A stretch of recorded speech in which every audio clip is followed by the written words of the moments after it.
Recording in progress.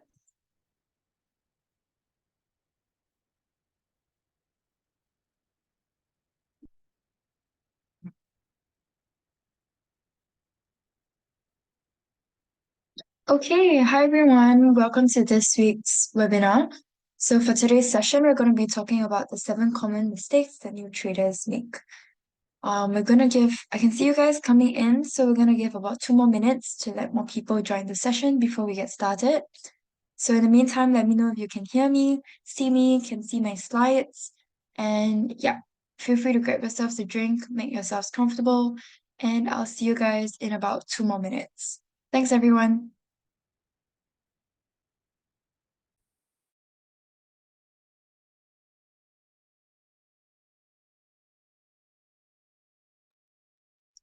Okay, let's go ahead and get started.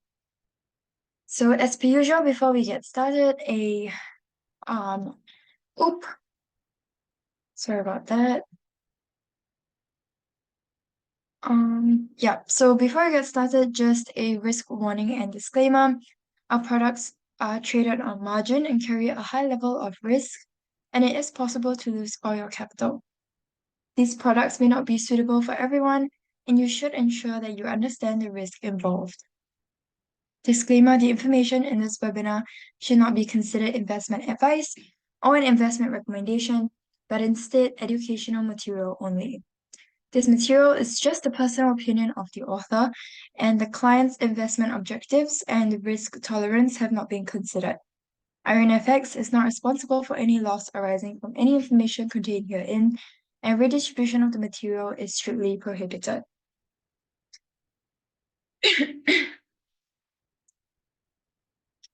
Okay, so I'm Melanie. I'll be your speaker for today. I'm an investment analyst from Everest Watching Group, who are finalists for Best FX and Equity Research in the years 2019 to 2021. Bear with me because I am having a bit of a sore throat. So bear with me throughout this webinar. And yeah, if you guys have any questions, feel free to pop them in the chat and I'll be happy to answer them as well.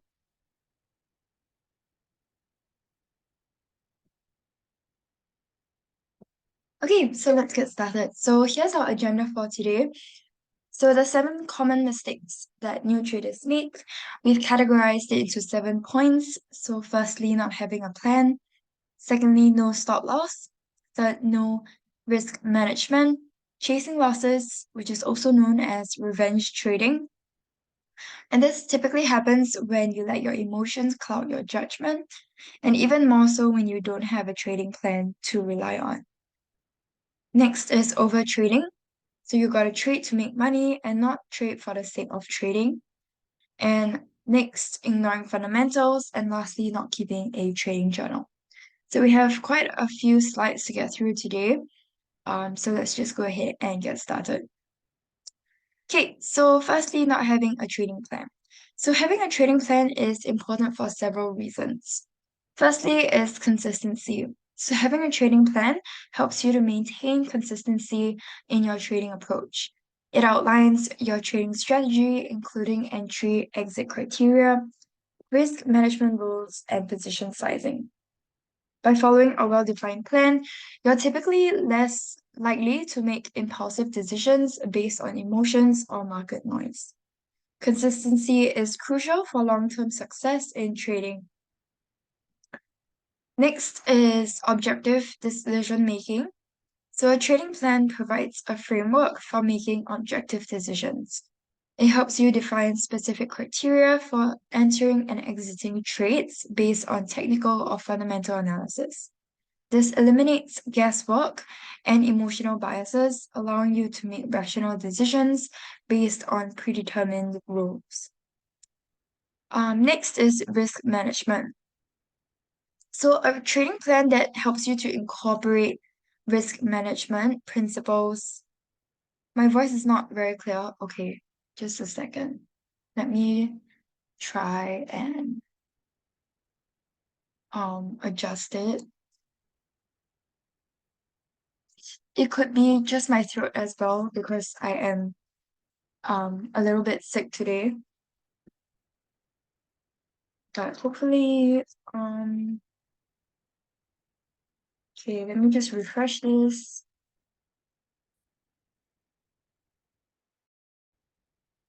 Testing. Can you guys hear me? Is it better now? Okay, nice. Thank you. Okay, where were we? Risk management. Yeah. So having a risk management plan basically helps you it helps you to outline how much risk you are willing to take on each trade, where to set your stop loss orders, and when to take profits. So by implementing proper risk management techniques, you can then limit potential losses and preserve your trading capital. Focus and discipline, that's pretty straightforward. But basically, having a trading plan helps you to stay focused on your trading goals and prevents distractions. It also helps you to avoid impulsive trades or chasing after hot tips. Evaluation and improvement. So, a trading plan serves as a reference point for evaluating your performance. By keeping a record of your trades and comparing them to your plan, you can identify the strengths and the weaknesses in your trading strategy. So this allows you to then continuously make informed adjustments and improve your trading approach over time. Um, Recording of this meeting, it is being recorded, so I think either it will be on YouTube. If not, you can try and email the IronFX team. I'm pretty sure the email is on the website. Yep, but I think if you email them, they'll be more than happy to send you the recording of this webinar.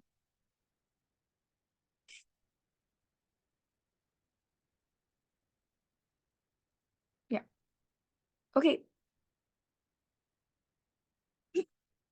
Next is evaluation and improvement.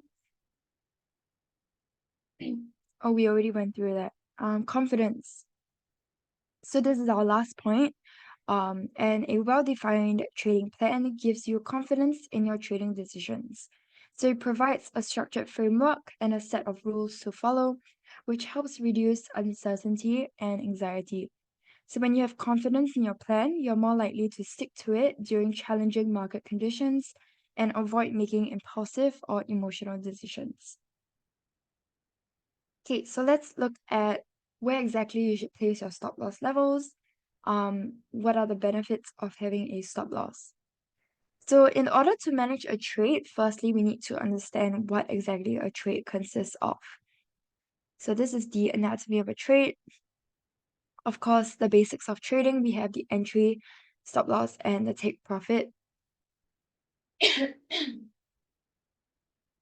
Okay, and then we also have the break even, partial profit, idea invalidation, trailing stop loss, as well as diversification.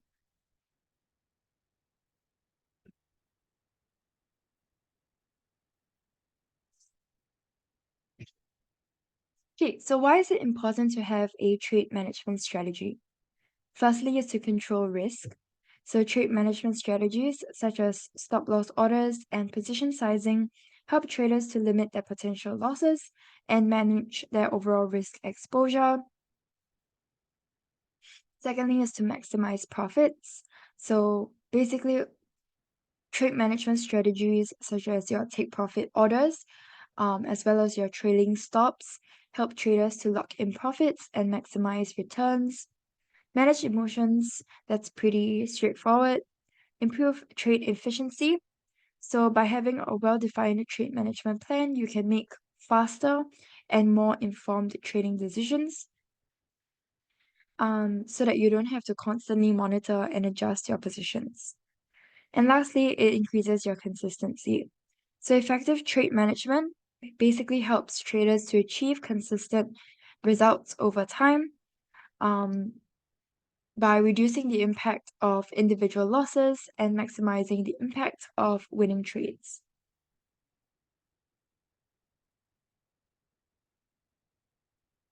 Okay.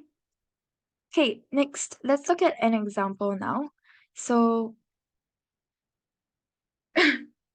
The red area that we've highlighted shows a strong resistance area since there's been two swing highs in line with this area.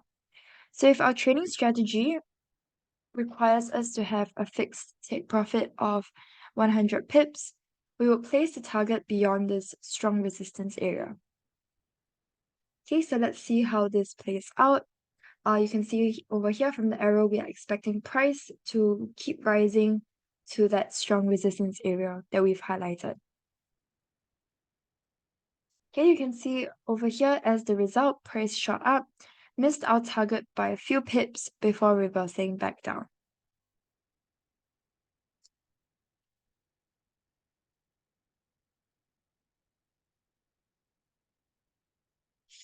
Okay, so in an alternative scenario, if we had placed our take profit before the key resistance level, we would have got a profitable trade. So it's important to look at the charts and adjust your take profit and stop loss accordingly.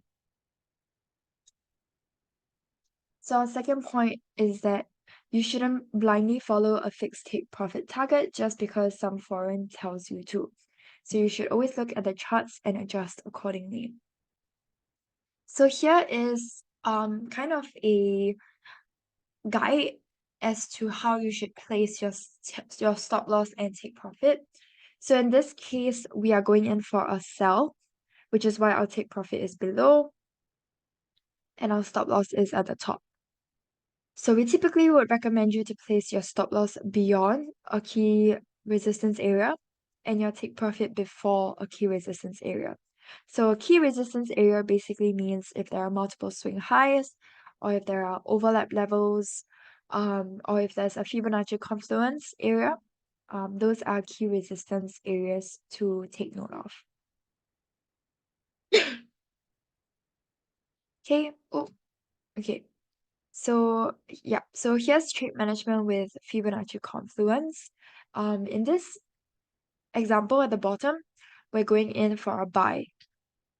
Okay, so yeah, so it's the same kind of idea. You place your stop loss beyond a key resistance area and your take profit before a key resistance area. So you would place your stop loss beyond, in this situation, the beyond is below your Fibonacci confluence and your take profit is before it, which is below the Fibonacci confluence. Whereas over here, if you see if you're going in for a sell, your take profit would be above it and your stop loss will also be above it. Okay. So the idea behind this is because more often than not, price is attracted to such strong areas of Fibonacci confluence. So if your stop loss is right before instead of beyond it, you will most likely get stopped out before the market reverses. And this is one of the reasons why most people wonder why they got stopped out right when the market starts to reverse and then complain about stop hunting. Take profit before. The reason for this is because when price reaches the Fibonacci confluence area, there's a high chance that it will not be able to go beyond it. And instead of reaching your profit target, it reverses back to your entry, or even worse, your stop loss. So that's also one of the reasons why people complain that the market is being manipulated, because they miss their take profit by 1 pip.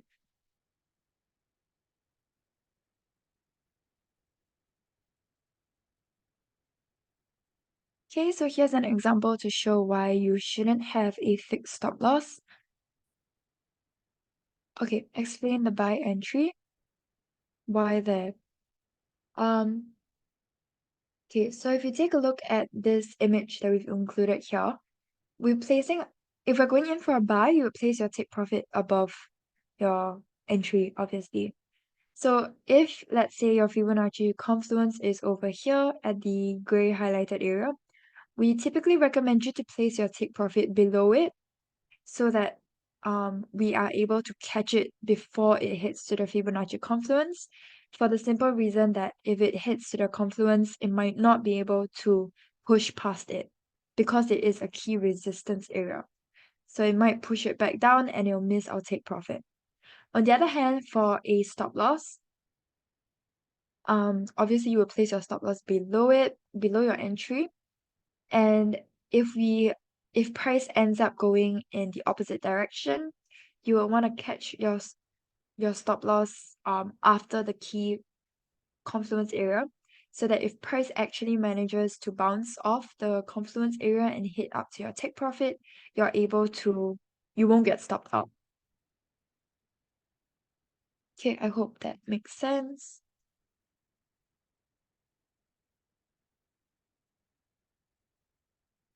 Okay, if you need to refer back to this slide and take a look at the reasoning behind it, you can take a look at the forexarmy.com.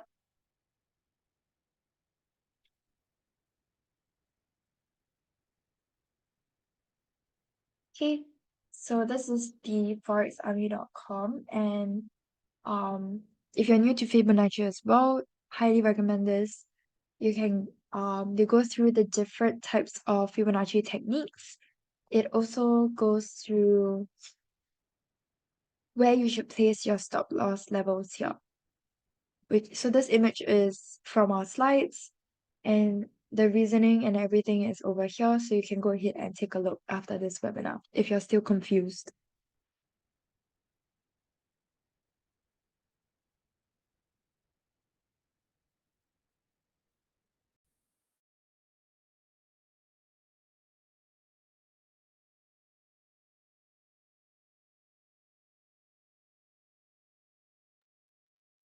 Okay, I hope that makes sense now. Okay, maybe I'll just pop this link in the chat as well.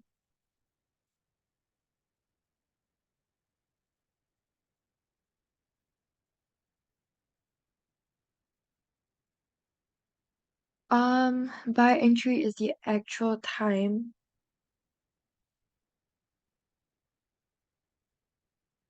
Okay, I'm not too sure what that means. This is just an example. So like if you're going in for a buy entry, we're just showing you where you should place your take profit and stop loss.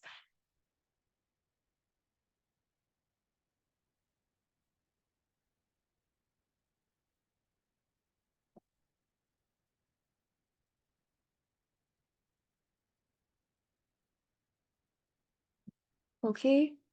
Okay, let's look at our next slide.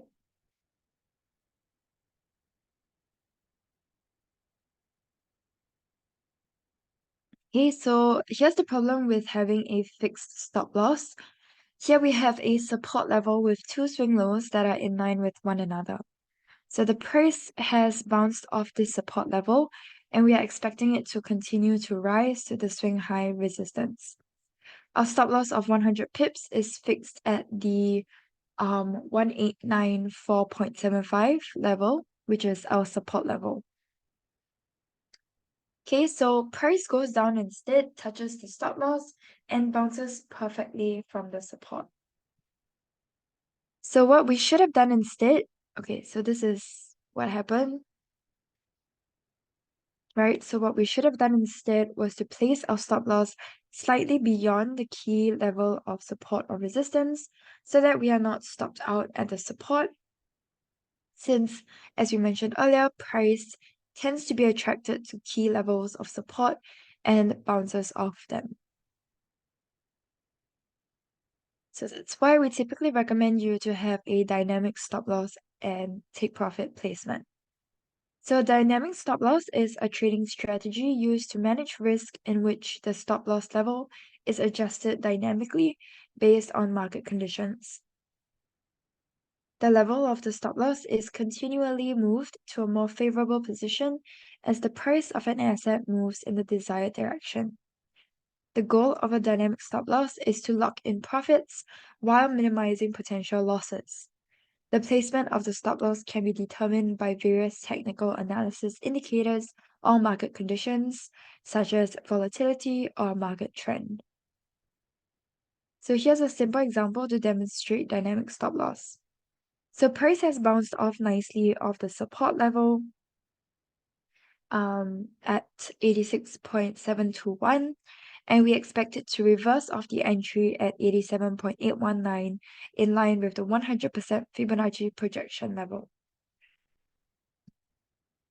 Okay, and this is what happened next.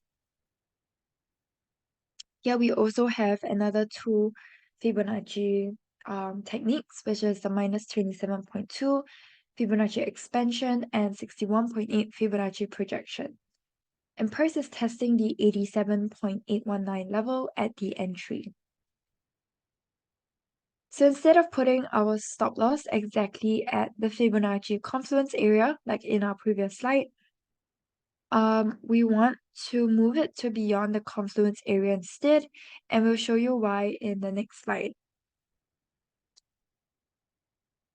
So if we had put our stop loss right at the Fibonacci confluence area, we would have been stopped out. Okay, so price is often attracted to strong areas of support and resistance before reversing off of these areas. So you can see here, price reversed perfectly off the confluence area towards our take profit.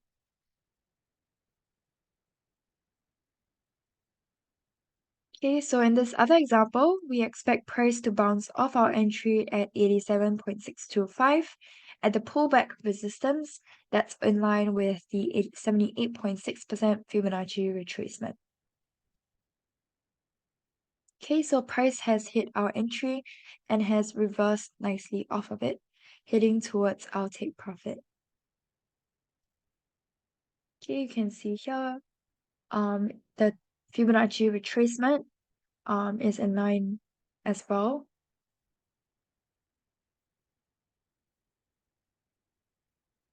And price just touched our take profit before reversing off of it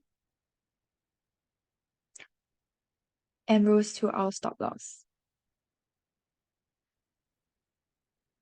Okay, so that's why we typically recommend you to place your take profit above it or beyond before it so that we can catch the reversal before it hits to our stop loss. Yeah, I have another example here, but I'm gonna skip this in the interest of time. But it's basically the same idea you guys can see from the slides, I guess.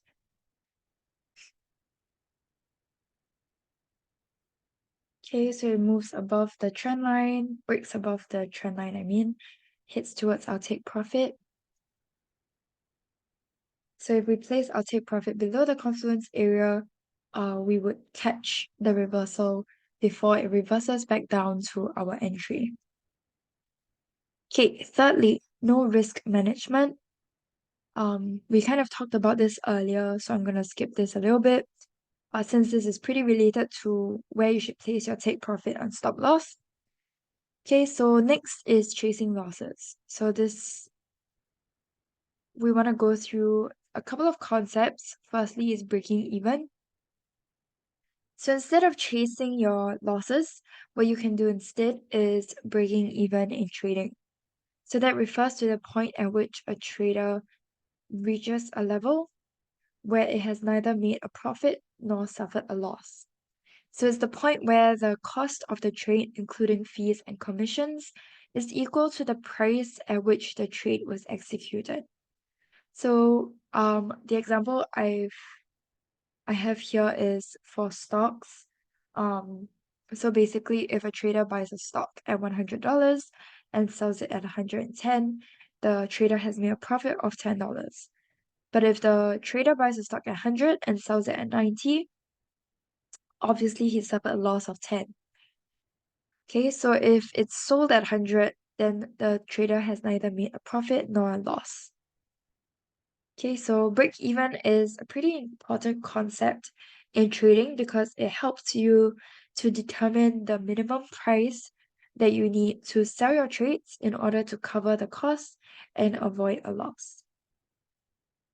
So this information can be useful in deciding when to close a trade and take profits or cut your losses.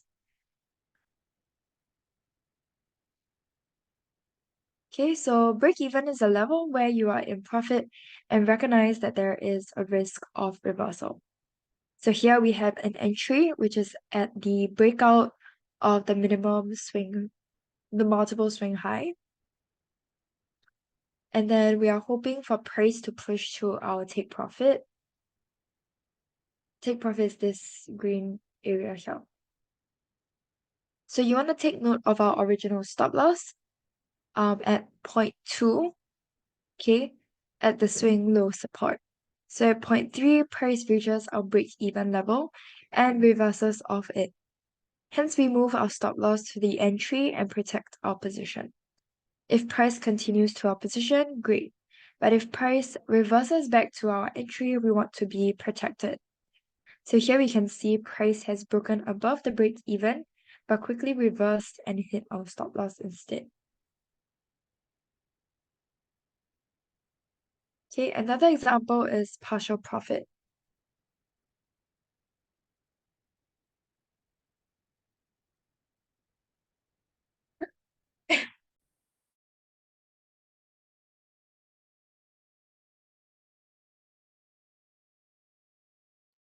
Sorry. So partial profits are typically used when there is a strong resistance area and you are unsure if price will rise to your take profit. Okay, so in this example, you can see we have two Fibonacci levels, the 38.2 Fibonacci retracement and the 78.6 Fibonacci projection. So we are expecting price to rise to our take profit, but there is a strong resistance at the Fibonacci confluence area, which is over here, okay, at our partial profit. So price reacted off the strong resistance area at our partial profit and is heading to our take profit. Okay, so we would have gotten some profits out of this trade already. Another example of a break-even placement. This entry level over here in line with the 100% Fibonacci projection. Okay, and our break even is in line with the 23.6% Fibonacci retracement and 38.2% Fibonacci retracement as well. Okay, so the break even is here, price is heading upwards, or actually it's heading downwards to our entry, but we're expecting it to bounce off and head towards our take profit. You can see here, once price reaches our break even, we would have made the same amount that we traded in the first place. Okay, so we then adjust our stop loss to our entry so that we minimize losses in case price reverses, which it did over here. Okay, so this concept kind of helps you to minimize losses in the event that your trades are wrong. And it also stops you from revenge trading. Okay, another concept is idea invalidation. So idea invalidation is usually placed before your stop loss. So it's the level which you basically admit that you're wrong and you want to get out of the trade ASAP. So when this level is reached, your take profit is moved to your entry, giving you a small chance to get out at break even. So your entry is here and you're hoping for price to drop all the way down to our take profit target, which is here. Okay, but over here you can see price actually reversed and is heading back towards our stop loss instead. So instead what you want to do is move your take profit to your modified take profit over here. So that's basically what idea invalidation is.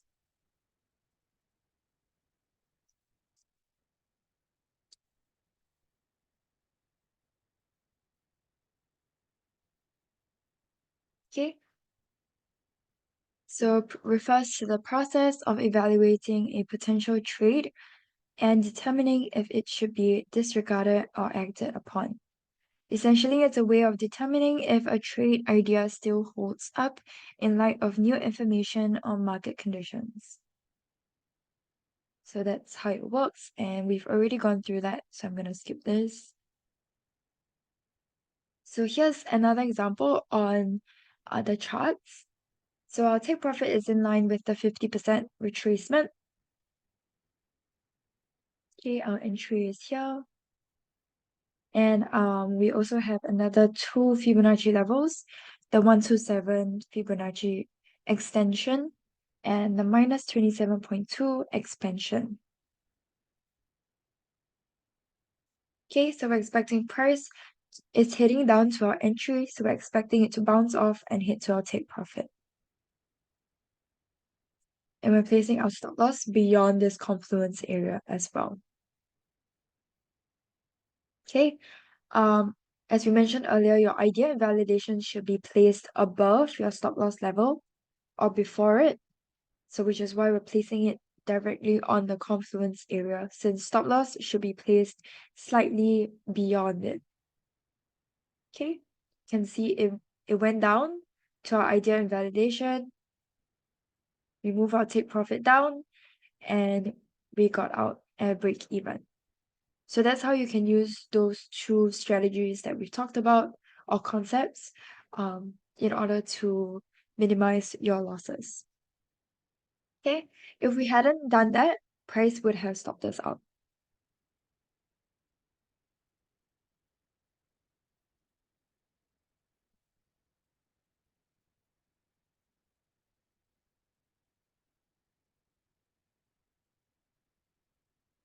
Okay,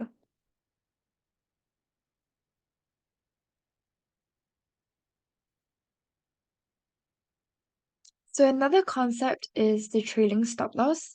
So it's a type of stop loss order that is set at a certain percentage or dollar amount away from the market price. So the idea behind a trailing stop loss is to lock in profits while giving the trade room to breathe, as the stop loss follows the market price as it moves in favor of the trade. So I'm just going to show you some examples or different methods of trailing stop loss. So first we have the moving average, followed by parabolic SAR, chandelier and ATR, support and resistance levels, and a combination of all of these methods. Okay, so starting off with moving average, you can see that price is moving in this ascending trend line and it's currently breaking out of it.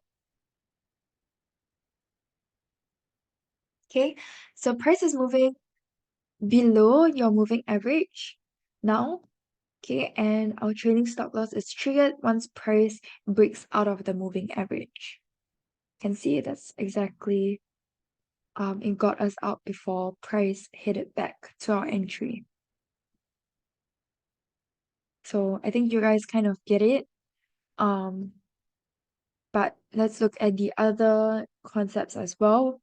Trendline breakout, you can see we have this price moving in a descending trend line. Okay, price, same thing, breaks out of the trend line, which acts as our trailing stop loss and got us out before price headed back to our entry. Look at parabolic star, same concept. Price is moving below the indicator, and once it breaks above it, the trailing stop loss is triggered. Okay, I think you guys kind of get it, but chandelier and ATR, pretty much the same concept as well. Okay. Okay, next for moving average, over here we have another example. So price is moving in this ascending trend line. It's currently broken out of the trend line, heading towards our take profit. So when price moves below your moving average, that typically suggests a change in trend. Okay, below or above.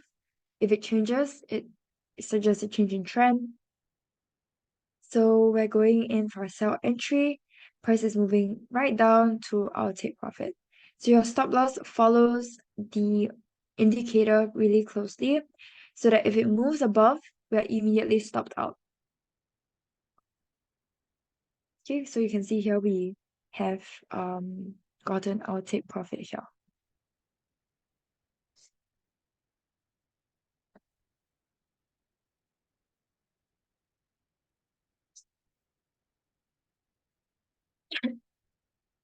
Okay.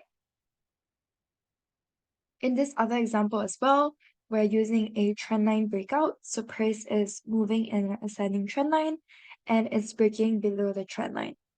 So it is giving us Yep, so moves below the trend line, and we're expecting it to move towards our take profit.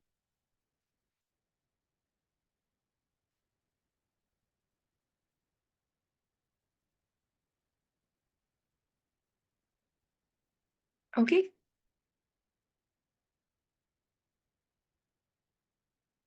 Okay, so using breakouts in trading, as trailing stop loss.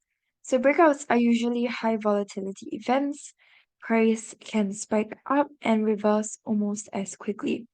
A stop loss will help you manage risk, protecting your capital, and a trailing stop loss can help you to protect your profit. Okay, so you can see some more examples of how we use the concepts. Here we have a combination of both the support and resistance as well as our chandelier and ATR. Same thing over here. Here we're just using moving average. Okay. The fifth common mistake is overtrading. So the concept here is pretty straightforward, but basically, you have to understand that you are trading to make money and not just for the sake of trading. So that this kind of prevents you from making unnecessary losses as well. Okay, fundamentals. So what exactly is fundamentals, right? So fundamentals will include things like your economic data releases, economic events. So over here we have some examples of an FX news calendar, which you can use to keep up with these economic events.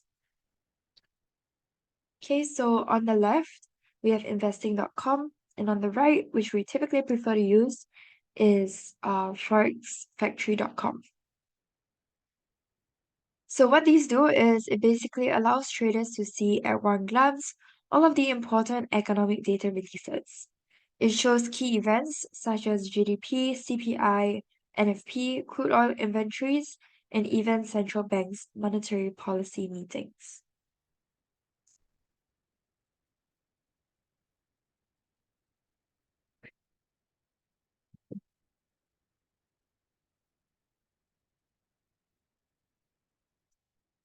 So I'm going to quickly go through what some of these high impact events mean.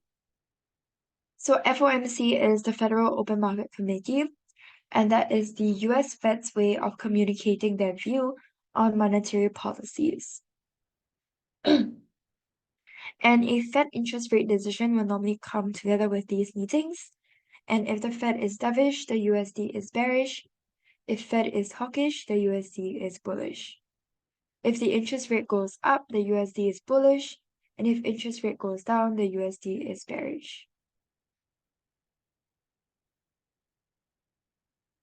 And NFP, or non-farm payroll, measures the change in citizens that are employed from the previous month, excluding the farming industry. Unemployment rate measures the total unemployment of workforce that is seeking active employment from the previous month. Crude oil inventories, so these measure the weekly change in the amount of crude held by US firms.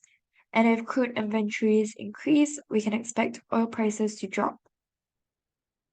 EIA, Energy Information Admin, is a short-term outlook, the monthly forecast for the year ahead, demand and prices across major fuel types.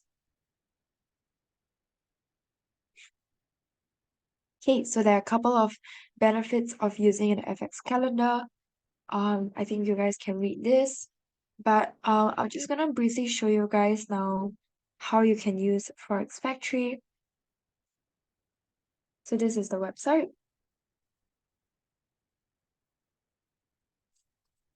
You click on the date, it'll give you a calendar. So you can look at this week's forecast or the monthly forecast, um, or yeah, whichever you prefer, whatever timeline you prefer. So I'll look at this week's forecast or events. Using this filter button, you can look at which events you want to look out for, the event types, the currencies. I typically prefer to just look at the high impact and the medium impact. So give you all of the different events for the upcoming week, the actual value once it's actually released, the forecasted as well as the previous data. Okay, so that's why it helps you to plan and allocate your trades for the day or week or even month.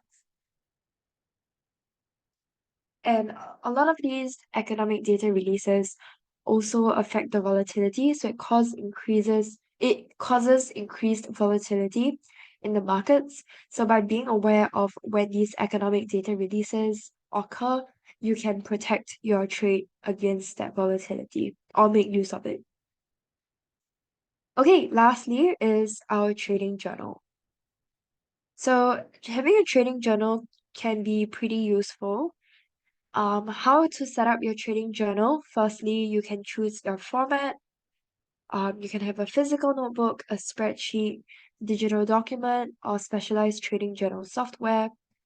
But you should consider your preferences and the level of detail that you want to track. Decide on the categories of the information that you want to collect. So it could be the date and time of the trade symbol, entry and exit prices, position size, stop loss and take profit levels, trade duration, and trade outcome.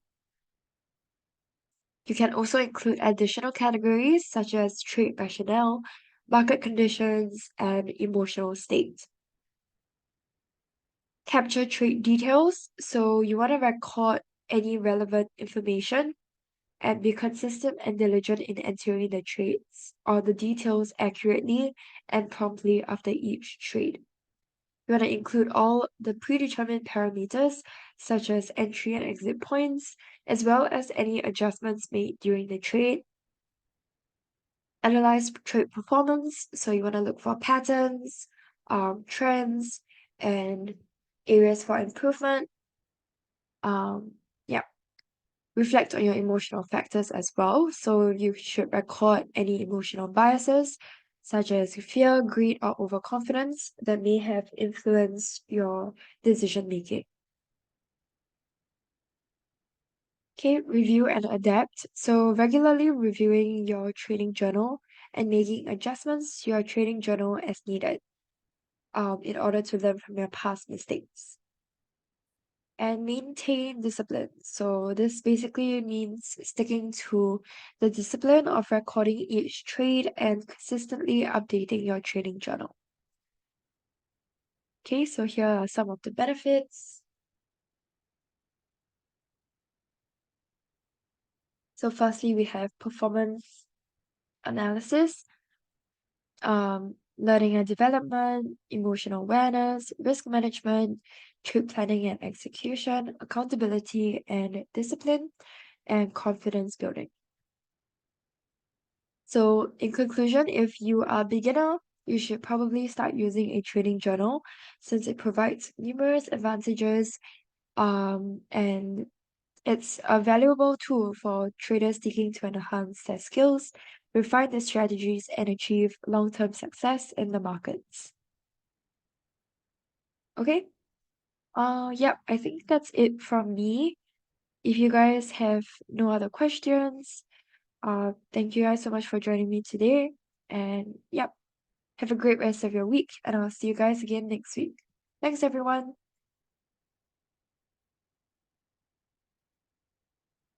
Thanks, everyone. Bye.